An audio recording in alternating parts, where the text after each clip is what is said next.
You're watching the Fox 5 Morning News at 8. Honoring veterans this 4th of July, Pastor Miles McPherson from the Rock Church joins us now with how we can pay tribute. Good morning to you, Miles. How are you? How are you? Oh, I'm doing well. I'm so glad to be talking to you this morning. Now, you recently spoke with a World War II veteran and two others who sacrificed for our country. Can you talk to us about those conversations with 4th of July being tomorrow?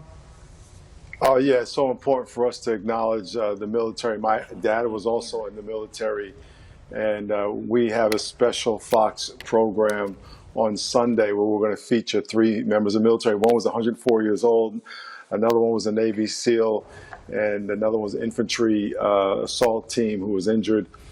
So I think it's very important for us to acknowledge the military. And I would encourage people, we live in a military town, when you see people from the military, just go over and say thank you.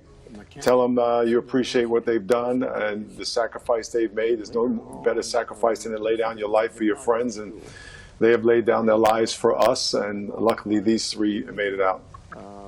Yeah, absolutely. I'm always so impressed too when you actually say that to some of the veterans. Do you notice how humbled they are? I will never forget one man who was a Vietnam War vet, and I actually happened to see him out and about while I was reporting one day, and I had thanked him for his service, and it brought tears to his eyes. He goes, "Wow, thank you." You know, I've never once done that and gotten an arrogant person. They're always very humble, very, please don't say anything, especially when I see these young recruits that are 19 years old on the plane with their papers in their back, their big bag, and say, thanks for serving. They're like, yes, sir, yes, sir, yes, sir. And I do it to the police as well. I talk to police all the time, all around the country. Every city I go to, if I see someone in the military or someone in the police or EMT, just to thank them for their service. And they always get a lot of negative all the time, but so it's important for us to tell them we appreciate it. Absolutely, so important. Now, this holiday weekend is going to look a little different for us, but there's something that we can do, right, to unite together, even though we're going to celebrate a little differently, obviously, but what can we do to unite one another? Well, I just heard that in church you can't sing. I don't know if that's true, but someone sent that to me, that there was a ruling in California that you can't sing in church, which I think is absolutely insane. And I want to tell all the people who believe in God, do not let the government muzzle your worship now. If you can't sing in church, whatever, you don't want to get people sick. But I want to challenge you to sing to the Lord and tell him how good he is every single day, because it's insane that we can't go to church, and it's also insane that now we can't worship. So I would encourage people, every day you get up, you sing to the Lord, you go to work, you sing to the Lord, and you keep his praise on your mouth. And that's what I would tell you. Listen, we were the only county that I know of that wasn't on the governor's list, and I think we need to keep praying, even though they said we're going to go on the list and we're going to get shut down on Monday, that we keep praying that the COVID cases go down here in San Diego. Because we have a special city, and for some reason, we made the cut the first time. So let's keep praying that we make the cut the second time.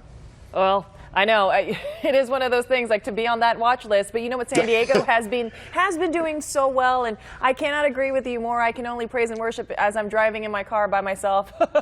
So exactly. I'm excited to be able to sing at church. Now, in your upcoming Rock Your City episode, you actually take viewers through the highs and lows of your own life story.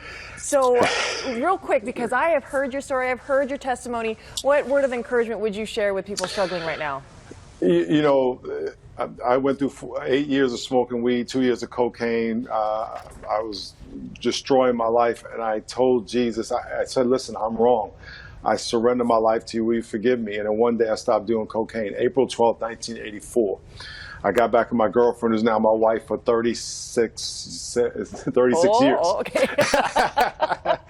And but I would encourage you, listen, our world is upside down, but the one thing that's not changed is God's love for you, his presence in your life. Jesus died and rose from the dead. I mean, if he can conquer death, he can conquer your problems. So I would encourage you to just take a pause for today. Take a pause.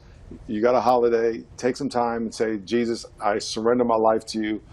Fill me with your presence. He made you in his image so he can live inside of you like a hand goes in a glove. And so I say, Lord, please come in my life and take over my life. Help me get through this and then beyond. Don't let a good crisis go to waste. And I'd say good crisis because this crisis is extreme. Don't waste this opportunity. Get your life back on track with God and let God take you into the future. So this Sunday, Rock Your City is going to be very powerful, very clear. And I would challenge people, just take a minute and think about your life. Amen. Amen, Pastor Miles. Thank you so much for joining us this morning. Is Charlie in today? She is. She's taking her much needed. I just heard her yell from across the way. She said, "Yes, I'm here." Oh, she's like, "Oh, yeah." She's clapping, Miles. She's clapping. What kind of operation y'all running over there? Y'all over there dancing and singing? It's like it's our happy hour, our Friday dance in the mornings to get us ready. She's dancing in the corner here. Thank you so much, Miles. We appreciate it. God bless you. God bless you too. You can catch Miles right here on Fox 5 this Sunday at 9 a.m.